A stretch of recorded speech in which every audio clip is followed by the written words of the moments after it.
হাসিনাকে একদিন জবাব দিতেই হবে। এই বিডিআর এর ঘটনা হাসিনা আসার 1 মাস পরেই কেন ঘটলো? হাসিনা সবকিছু জানতো, যার জন্য সেদিন ডিনারে কেন যায়নি? এটা চলে এসছে এর আগে। আমি ছিলাম, আমি গিয়েছি, হাসিনা ছিল, হাসিনাও গিয়েছে। এইবার কেন হাসিনা গেল না? তারপরের দিন কেন ঘটনা ঘটলো? হাসিনা এবং মঈনুদ্দিন এটা জানতো এবং তারা এর জন্য দায়ী, এটা মানা যায় না। কাজেই হাসিনাকে একদিন জবাব দিতেই হবে এটার জন্য।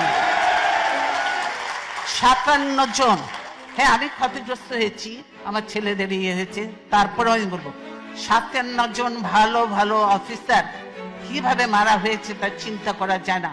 তাদের পরিবারদের সঙ্গে যে আচরণ করা হয়েছে সেটা চোখে দেখা যায় না।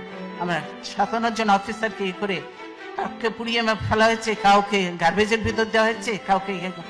আর এর সঙ্গে জড়িত ছিল আরো, আপনারা জানেন যে একজন ছিল, সে র্যাবে আমরা নিয়েছিলাম, লোকটা খুব ভালো ছিল, শায়েক আব্দুর রহমান ছিলেন, গুলজার আপনারা জানেন।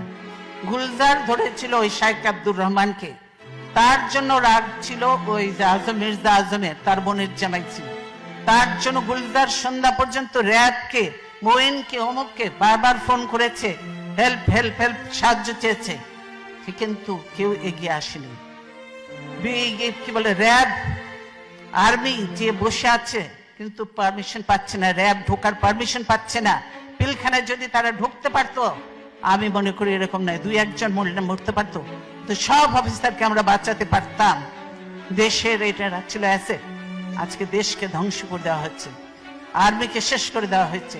এর জন্য অবশ্যই তারপরে তদন্ত কমিটি করে তদন্ত থেকেও বাদ দেওয়া হয়েছে। এমন সব লোকজন দিয়ে তদন্ত করতে যাকে দেয়া হয়েছিল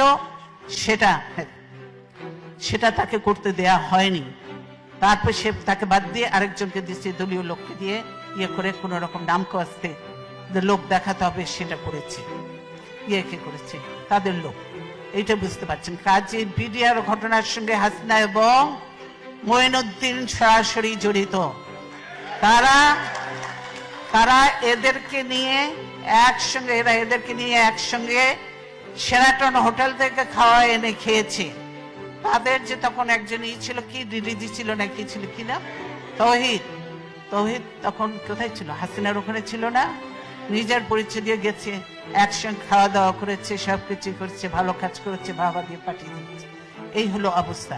কাজে শুধু এই ঘটনা নয়, হাসিনা অনেক কিছুর সঙ্গে জড়িত। এবং বর্তমানে যে জঙ্গি তোলা হচ্ছে বিদেশিদেরকে ভয় দেখানোর জন্য, যে এই দেখো আমি ক্ষমতা থেকে গেলে এই দেশে জঙ্গিদের উত্থান হবে, এই দেশে এইভাবে মানুষ হতে হবে, এই হবে। সেই জন্য তারেক বলেছে, আমি আর বলবো না, এই যে বলেছে, আমি শুধু ছবিটা দেখাতে চাই, অ্যালার্মিং কথাটা, অ্যালার্মিং, হ্যাঁ ছবি দিয়েছে মানব ছবি, বুঝেছেন? বলছি কি, সিজারকে গুলি করা হয় কাছ থেকে, বন্ধ ছিল সড়ক বাতি বন্ধ ছিল কেন?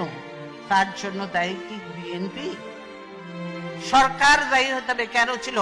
ডিপ্লোম্যাটিক এরিয়া ওটা, সেখানে বাতি বন্ধ থাকার কথা নয়, বাতি বন্ধ থাকা। আর এখানে জড়িয়ে দিল বিএনপি, সেই আমাদের কাইয়ুমকে জড়িয়ে দিল, যে কাইয়ুম মোটেই না। এই হলো মিথ্যা। হাসিনা মিথ্যা কথা বললো, মানে প্রতিনিয়ত হাসিনা মিথ্যা কথা বলছে এবং মানুষের উপরে অত্যাচার চালাচ্ছে।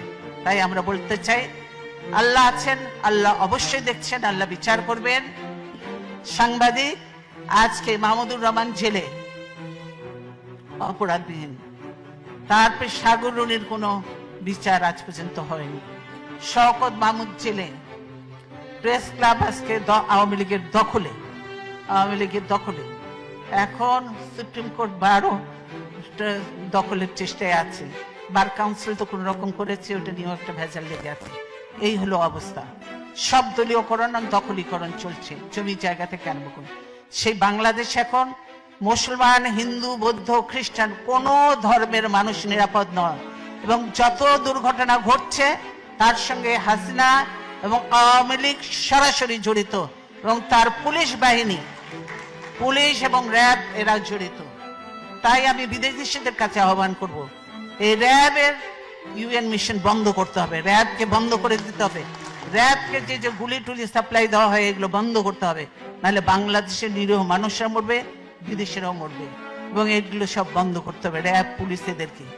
পুলিশ এই দেশে দেখেছি পুলিশরা হলো জনগণের সেবক, জনগণের নিরাপত্তা দেয় এরা, অথচ বাংলাদেশের পুলিশ জনগণকে ধরে নিয়ে যে ঘুষ নেয়, না হলে গুলি করে হত্যা করে জঙ্গলে ফেলে দেয়। এই হলো বাংলাদেশের পুলিশের অবস্থা। কাজেই আমরা খুব একটা খারাপ সময়ের মধ্যে দিয়ে বাংলাদেশ যাচ্ছে, আমরা অত্যন্ত কষ্টের মধ্যে আছি। তারপরেও আমি এতদিন গণতন্ত্রের জন্য সংগ্রাম করেছি, এখন অনেক বয়স হয়েছে, তারপরেও বিশ্বাস আছে, আস্থা আছে, আল্লাহর উপর বিশ্বাস আছে এবং আল্লাহর রহমত আছে। গণতন্ত্রের শেষ লড়াই পর্যন্ত আমি চালিয়ে যাব এবং দেশে গণতন্ত্র প্রতিষ্ঠা করে, গণতন্ত্র পুনঃপ্রতিষ্ঠা করে ইনশাআল্লাহ তারপরে দেখা যাবে আল্লাহ যা কপালে লিখছে তাই হবে। তাই আমি আপনাদেরকে অনেকদিন পর দেখা হলো, আবার কবে দেখা হবে জানি না, কিন্তু বলতে চাই আপনার প্রবাসে থেকে বাংলাদেশে কারো কথা বলার কোনো সুযোগ নয়। কোন সাংবাদিক কিছু লিখতে পারে না, ধরে নিয়ে চলে যাবে, মামলা দিয়ে জেলে ভরে দিবে, কেউ পারে না। যা দুই চারটা কথা আমি বললে বলি, ধরলে ধরুক, কিছু আসে জানে ভয় পাই না। প্রবাসে আপনারা আছেন এবং আপনারা কিছু কথাবার্তা বলবেন, টকশো, এখন টকশোতে যেতে পারে না, আপনারা কথাবার্তা বলবেন, আপনারা লেখালেখি করবেন, আপনারা একটু জানাবেন, সেটাই করতে হবে। কাজে প্রবাসে আমরা বলি যে আপনার সোশ্যাল মিডিয়াটাকে আপনারা বেশিভাবে কাজে লাগান, এটাকে কাজে লাগান এবং এটা দিয়ে যেমন